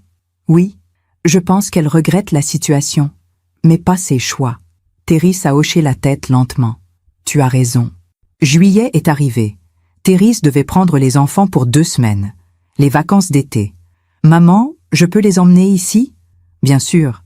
C'est leur maison aussi maintenant. Tu es sûre? Ça va faire du bruit, du désordre. Thérèse, ce sont mes petits-enfants. Ils sont les bienvenus. Il m'a serré dans ses bras. Merci, maman. Le 15 juillet, Thérèse est partie chercher Léonie et Aurélien à Nantes. Il est revenu le soir même. Quand la voiture s'est garée devant la maison, je suis sortie sur le perron. Léonie est descendue la première. Elle avait grandi. Elle avait 7 ans maintenant. Des nattes blondes, un sourire timide. « Bonjour », a-t-elle dit doucement. « Bonjour, ma chérie. » Aurélien se cachait derrière son père. Il avait 4 ans, des grands yeux bruns. « Viens, Aurélien. C'est mamie », a dit Thérèse. « Mamie ». Le mot a résonné dans mon cœur comme une cloche. Les premiers jours ont été étranges. Léonie me regardait avec méfiance, comme si elle ne savait pas si elle pouvait me faire confiance. Aurélien ne parlait presque pas. Il restait collé à son père. Mais j'ai été patiente. Je leur ai préparé leurs plats préférés. Des crêpes, des pâtes à la tomate, des gâteaux au chocolat. Je leur ai lu des histoires le soir. Je les ai emmenés au parc, à la piscine municipale, au zoo. Et lentement, très lentement, la glace a fondu. Un après-midi, on était dans le jardin. Les enfants jouaient avec l'arrosoir. Léonie s'est approchée de moi. « Mamie? »« Oui, ma chérie. Pourquoi on ne venait jamais te voir avant ?» Mon cœur s'est serré. Parce que vous habitiez loin. Et que maman et papa étaient très occupés. Elle a réfléchi. Mais maintenant, on habite toujours loin, et on vient quand même. C'est vrai. Alors, c'était pas à cause de la distance, hein? J'ai regardé cette petite fille de 7 ans. Et j'ai vu qu'elle comprenait déjà tant de choses. Non, ma chérie, ce n'était pas à cause de la distance. Maman dit que tu n'aimais pas venir nous voir. Les mots sont entrés dans ma poitrine comme des lames. Ce n'est pas vrai, Léonie. J'ai toujours voulu vous voir. Toujours. Elle m'a regardée avec ses grands yeux clairs. Alors, pourquoi maman dit ça? Parce que j'ai cherché les mots justes. Parce que les adultes se trompent parfois. Ils disent des choses qui ne sont pas vraies. Pas par méchanceté, mais parce qu'ils ont mal. Léonie a hoché la tête. Maman a mal? Oui, je pense que maman a mal. À cause de papa? À cause de beaucoup de choses. Léonie s'est assise à côté de moi. Mamie? Oui, je suis contente d'être ici. J'ai senti les larmes monter. Moi aussi, ma chérie. Moi aussi. Le dernier soir avant qu'ils ne repartent, on a dîné tous ensemble sur la terrasse. Thérèse avait fait griller des merguez. Les enfants mangèrent des frites avec les doigts. Léonie racontait ses histoires d'école. Aurélien riait en écoutant sa sœur. Et moi, je les regardais. Ma famille. Enfin réunie. Pas comme avant. Pas comme je l'avais rêvé. Mais réunie quand même. Après le dîner, Thérèse a mis les enfants au lit. Puis il est redescendu. On s'est assis dans le salon. « Maman, je dois te dire quelque chose. Je t'écoute. » Léonie m'a posé des questions. Sur pourquoi on ne te voyait pas avant. Elle m'en a posé aussi. Qu'est-ce que tu lui as dit? La vérité. Adaptée à son âge. Il a hoché la tête. Elle est intelligente. Elle comprend déjà beaucoup de choses. Oui, il a marqué une pause. Maman, tu sais ce qu'elle m'a dit avant de s'endormir? Non. Elle m'a dit, papa, c'est bien d'avoir une mamie. Tous mes copains ont une mamie. Maintenant, moi aussi. Les larmes ont coulé sur mes joues. Et tu sais ce que ça m'a fait réaliser? Quoi? Que j'ai privé mes enfants d'une grand-mère pendant 7 ans. Que j'ai gâché 7 ans de souvenirs qu'ils auraient pu avoir avec toi. Il pleurait maintenant. Et ça, maman, je ne me le pardonnerai jamais. Je me suis approchée. J'ai pris ses mains. Thérèse, écoute-moi bien. Oui, on ne peut pas changer le passé. On ne peut pas rattraper ces 7 années. Je sais. Mais on peut construire l'avenir. Et c'est ce qu'on fait maintenant. Il a serré mes mains. Comment tu fais pour me pardonner? Parce que tu as changé, parce que tu as compris, et parce que tu es mon fils. Où est arrivé? Un matin, j'ai reçu un message d'un numéro inconnu. J'ai ouvert le message. Théomira, c'est Maëlys. Mon cœur s'est accéléré. J'ai continué à lire. Je sais que nous ne nous sommes pas bien entendus. Je sais que j'ai été difficile. Les enfants m'ont beaucoup parlé de vous, de leurs vacances chez vous. Ils étaient heureux. Merci de vous occuper d'eux. J'ai relu le message 3 fois. Ce n'était moi pas des excuses, pas vraiment, mais c'était une reconnaissance. J'ai répondu simplement « Merci pour votre message. Les enfants sont merveilleux. Ils seront toujours les bienvenus chez moi. » Je n'ai pas ajouté autre chose. Pas de reproches, pas de rancune, juste la vérité. Quelques jours plus tard, Théris m'a montré un message de Maëlys. Elle lui demandait si je pouvais prendre les enfants une semaine en août. Elle a besoin de se reposer, a expliqué Théris. Son travail l'épuise, et ses parents ne peuvent plus l'aider autant. Qu'est-ce que tu en penses? Je pense que tu as le droit de dire non, après tout ce qu'elle t'a fait. J'ai réfléchi. Dis-lui que j'accepte. Maman, tu es sûre? Oui, parce que ce n'est pas pour elle. C'est pour Léonie et Aurélien. Cette semaine-là, j'ai eu mes petits-enfants pour moi toute seule. On a fait des gâteaux ensemble, on a peint des aquarelles, on a regardé des films. Un soir, Léonie m'a demandé « Mamie, tu étais triste avant ?»« Avant quoi, ma chérie ?»« Avant qu'on vienne te voir. » J'ai hésité. « Oui, j'étais triste. »« Parce que tu nous manquais ?»« Oui, vous me manquiez beaucoup. » Elle a réfléchi. « Maintenant, tu es contente ?»« Oui, ma chérie. Maintenant, je suis très contente. » Elle m'a serrée dans ses bras. Moi aussi, je suis contente. Septembre est arrivé. L'automne. Un dimanche après-midi, Théris et moi étions assis sur la terrasse. Les pivoines étaient fanées. Mais elles reviendraient au printemps. Comme toujours. Maman? Oui? J'ai trouvé un appartement. Mon cœur s'est serré. Ah, c'est à 10 minutes d'ici. 2 chambres. Pour que les enfants puissent venir. C'est bien? Je déménage le mois prochain. J'ai hoché la tête. Tu es prêt? Oui, grâce à toi. Il m'a regardé. Maman, je ne sais pas comment te remercier. Pour tout. Pour m'avoir accueilli. Pour m'avoir supporté. Pour m'avoir aidé à devenir un meilleur homme. Tu n'as pas besoin de me remercier. Si. Il a pris ma main. Tu sais ce que j'ai appris cette année? Quoi? Que l'amour d'une mère n'est pas conditionnel. Tu aurais pu me rejeter. Tu aurais pu me faire payer. Mais tu ne l'as pas fait? Non. Parce que je t'aime. Et moi, je t'ai fait du mal. Oui. Mais tu m'as pardonné? Oui. Pourquoi? J'ai souri. Parce que pardonner, ce n'est pas oublier. C'est choisir de continuer à aimer malgré la douleur. Théris a déménagé fin septembre. Le jour du déménagement, je l'ai aidé à porter ses cartons. Quand tout a été installé, il m'a raccompagné à ma voiture. Maman? Oui. Tu viendras dîner chez moi? Ce dimanche? Avec plaisir. Et tous les dimanches, si tu veux. J'ai senti les larmes monter. Tous les dimanches, c'est parfait. Ce soir-là, je suis rentrée chez moi.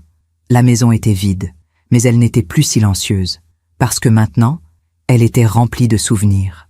Les rires de Léonie et Aurélien dans le jardin, les conversations profondes avec Théris dans le salon, les dîners partagés sur la terrasse. Je me suis assise dans mon fauteuil. J'ai regardé les photos sur le mur. Théris enfant, Théris adulte, Théris avec ses enfants. Et j'ai compris quelque chose. La justice n'était pas venue par vengeance. Elle était venue par l'équilibre naturel des choses. Maëlys avait tout voulu contrôler. Elle s'était retrouvée seule, épuisée, sans le soutien qu'elle avait rejeté. Théris avait choisi l'orgueil et l'ingratitude. Il avait perdu sa famille, sa maison, ses illusions. Mais il avait gagné quelque chose de plus précieux, la conscience. Et moi, j'avais choisi la dignité, la patience, le pardon. Et j'avais gagné la paix. Ce soir-là, j'ai ouvert le tiroir de ma table de nuit. J'ai sorti la lettre, celle que j'avais écrite le soir de Noël. Je l'ai relue, chaque mot, chaque phrase.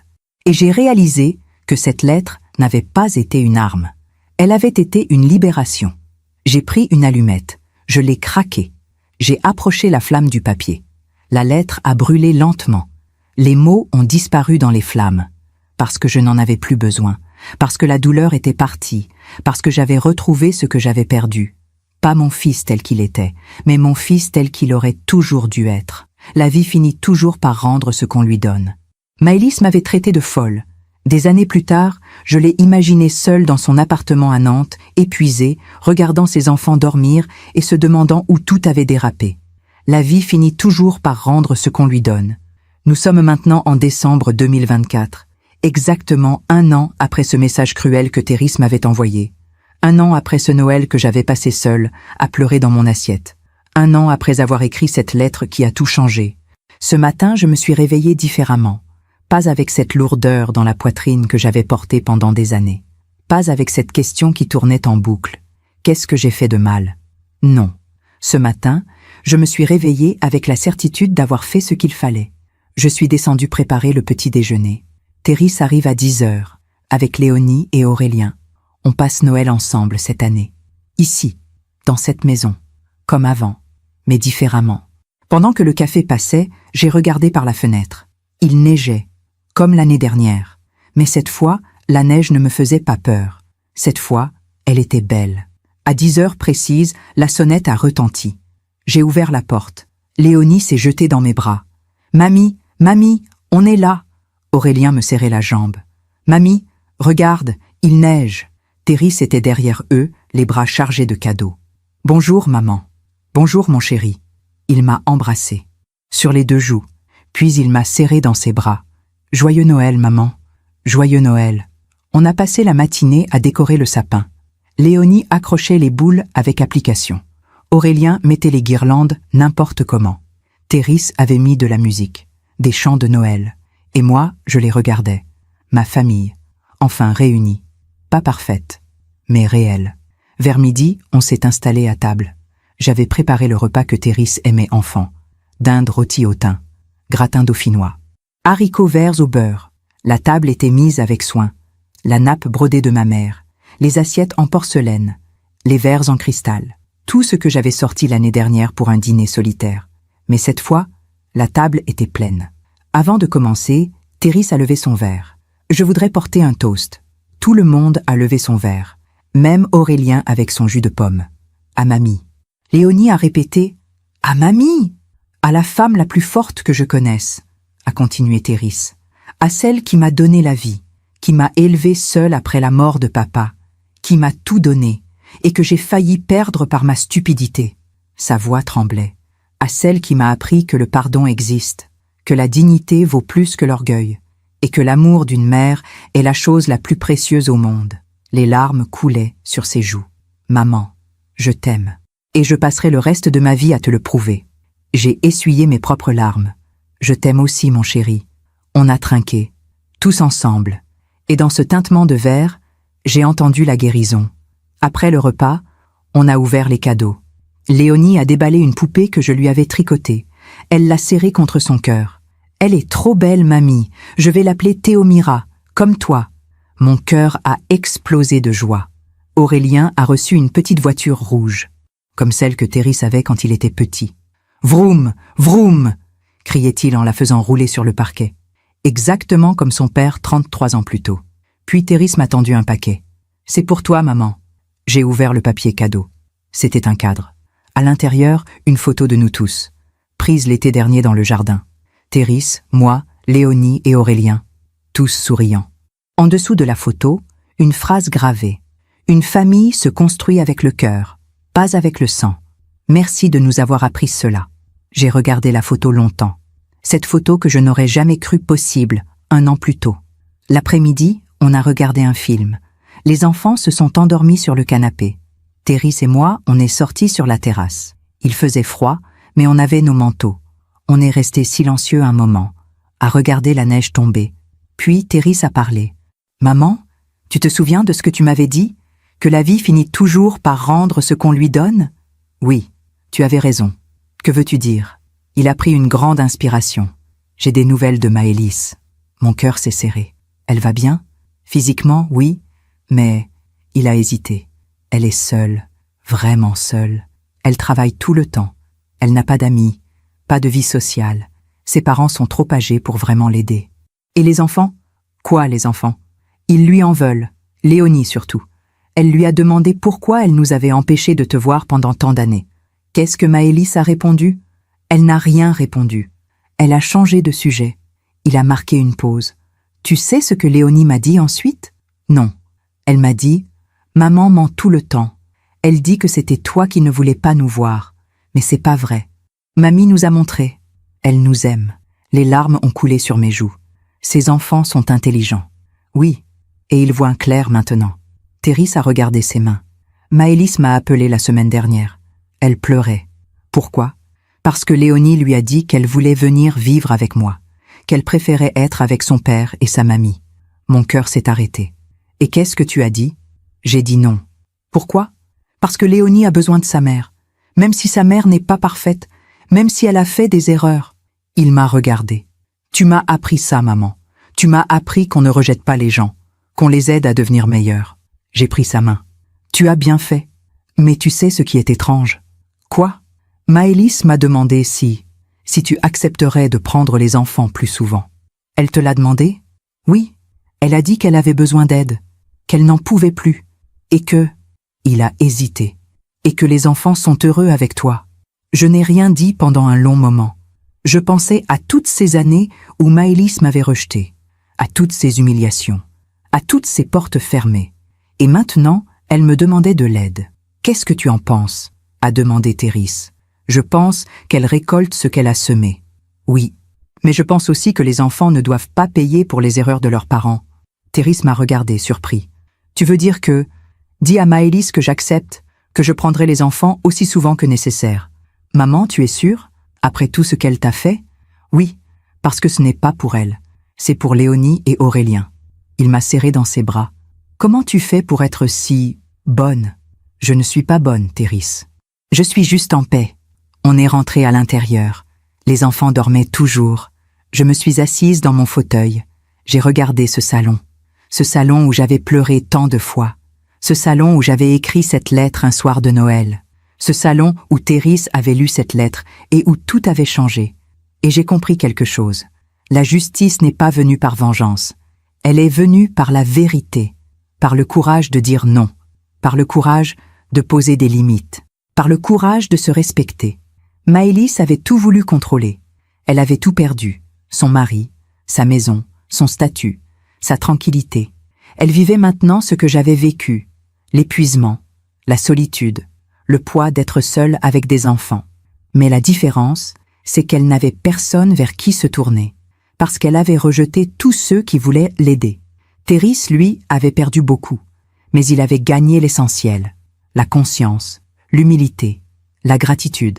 Il était devenu l'homme que son père aurait voulu qu'il soit. Et moi, j'avais gagné la paix. Pas la paix de ceux qui n'ont jamais souffert, mais la paix de ceux qui ont traversé la tempête et qui ont survécu. Ce soir-là, après que Théris et les enfants soient partis, je me suis assise à ma table. J'ai pris un stylo, une feuille de papier, et j'ai commencé à écrire. Pas une lettre de douleur cette fois, une lettre de sagesse.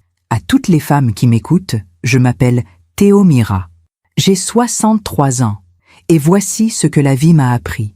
Si un jour, quelqu'un vous rejette, vous humilie, vous fait sentir que vous êtes trop présente, trop aimante, trop encombrante, sachez ceci, ce n'est pas vous le problème, c'est leur incapacité à recevoir l'amour. Si un jour, votre enfant vous dit qu'il a honte de vous, ne vous effondrez pas. Respirez, pleurez si vous devez pleurer, mais ne vous perdez pas, parce que la honte qu'il ressent ne vient pas de vous. Elle vient de ce qu'on lui a mis dans la tête. Et un jour, quand la vie le frappera, et elle le frappera, car la vie n'épargne personne, il reviendra. Il reviendra parce qu'il comprendra. Et quand il reviendra, vous aurez un choix à faire. Le rejeter à votre tour? Non. Le pardonner immédiatement sans condition? Non plus. Le bon choix, c'est celui du milieu. Ouvrez votre porte, mais posez vos limites. Aidez, mais exigez le respect. Pardonnez. Mais ne laissez plus personne piétiner votre dignité. La justice viendra, pas par vous, mais par la vie elle-même. Ceux qui sèment l'orgueil récolteront la solitude. Ceux qui sèment l'ingratitude récolteront la perte. Ceux qui sèment le mépris récolteront l'abandon. C'est la loi de l'univers. Vous n'avez pas besoin de vous venger. Vous avez juste besoin de vous respecter. Et surtout, n'oubliez jamais ceci. L'amour d'une mère est la chose la plus puissante au monde.